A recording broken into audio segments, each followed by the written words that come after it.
Okay, sorry for the delay. Without further ado, it is my privilege to welcome our friend back with us, local poet Nakesha Moore. Nakesha. Hi, thank you all for having me. Everybody hear me before I get like 10 minutes in? And okay, good. Um, I'm going to be looking down a lot because I'm reading. I knew that if I tried to go from memory, this would be like 30 seconds long.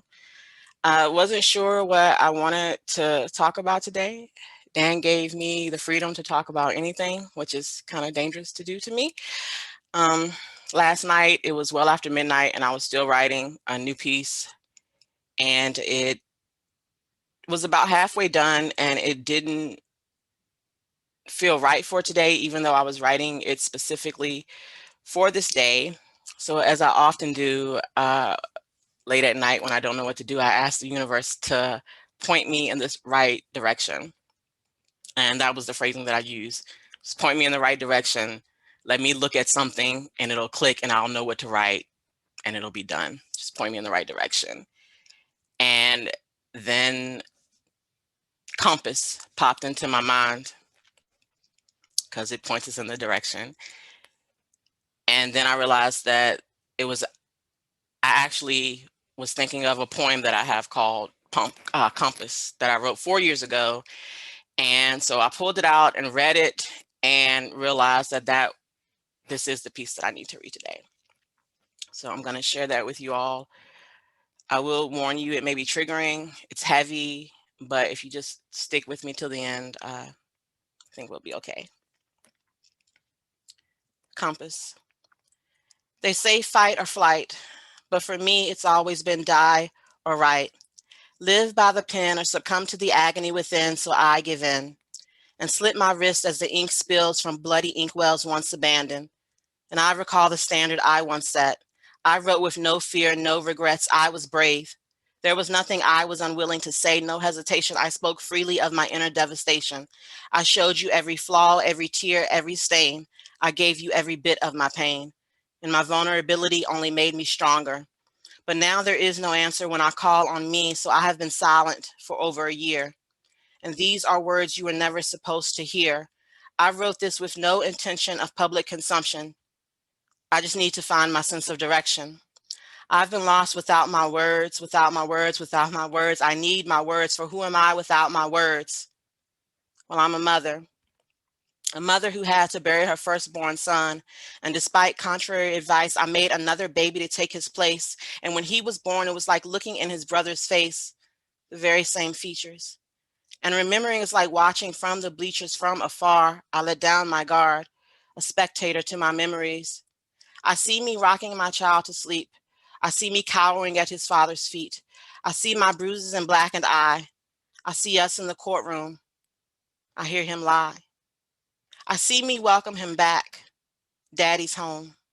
I see him use my body as his throne, shaping me into his desired position. I see Nakesha, the submissive. Fast forward, and before I know it, I see my daughter. And I fell in love for the third time. And her father promised me that last time would be the last time that he put his hands on me because he said that he loved me. And I looked in my son's eyes and my daughter's eyes and I saw my own eyes and I couldn't continue to lie to myself or anyone else. So I left and my little family of 3 was happy until recently. But now my son hates me sometimes. He is on the spectrum, so he doesn't always understand the impacts of his words as he says them. And it's been about a year since he confirmed my fear that we would end up right here. Something broke inside my child and no kiss from mommy could fix it. On again and off again, bullying has taken its toll. I heard my own son say that he will never grow to be old because he will take his own life before he has that chance. He said he wanted to die and he didn't even know why, and I didn't know why, and I didn't know what to do, and I still don't know what to do. We have good days and bad days, but good days are in the few. I hear him say, Mommy, I'll never forgive you because I left him in that padded room. I couldn't take it anymore. I hear him scream while I cry next door, hospital staff reassuring me that it would be okay, but as much as I want to, I can't believe a word that they say. I see my little boy hitting his head into the wall with so much force that it forces him to fall, and he gets up and does it again and again and again, and the sight of his own blood only seems to encourage him. And I know that I have failed him because I can't save him, but I must save him. I must save us. I refuse to grieve for another child. I refuse to reconcile. They say the autism may impact his depression, but that this could be a lifelong condition. Sedated him with prescriptions, and some days his eyes have no life left in them. He is hurting. I am hurting. My daughter is hurting.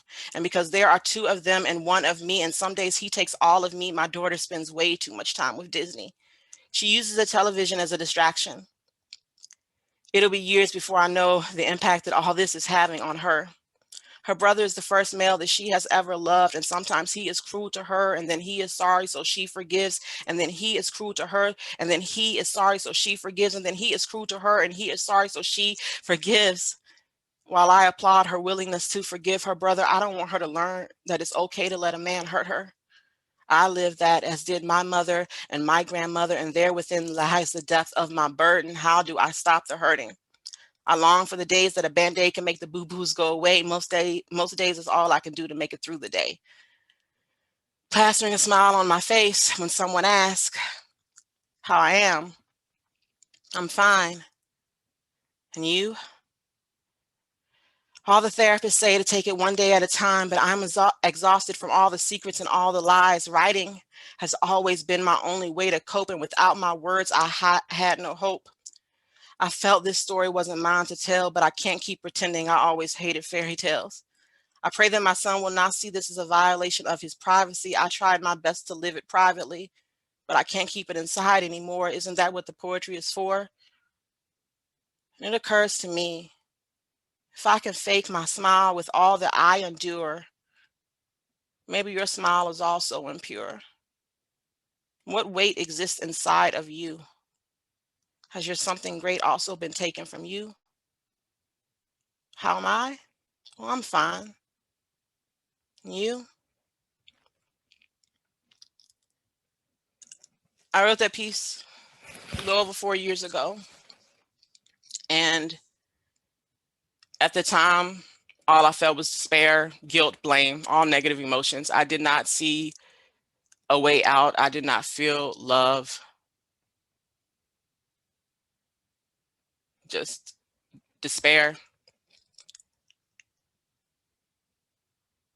And if anyone would have told me where I would be 4 years in the future, I wouldn't believe it. I'm sitting here now hiding from my kids in the bathroom of the home that I helped build and bought.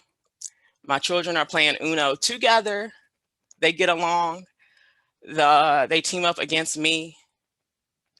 Even in the midst of a pandemic and being schooled virtually at home, the lowest grade between the two of them is a B. We have so many things to be grateful for, and I've had a rough few months here lately. And again, was only seeing the despair. And to go back to this place remind me that my family's always been surrounded by love. And for that, we are grateful. And I know this may not be the Valentine's Day that any of us envisioned a couple of years ago, pre-COVID, who would have known? But all we have to do is hang on, keep loving each other, keep hoping. And if things can get better for me and my family, then there's hope for all of us. And that's all I wanted to share. Thank you.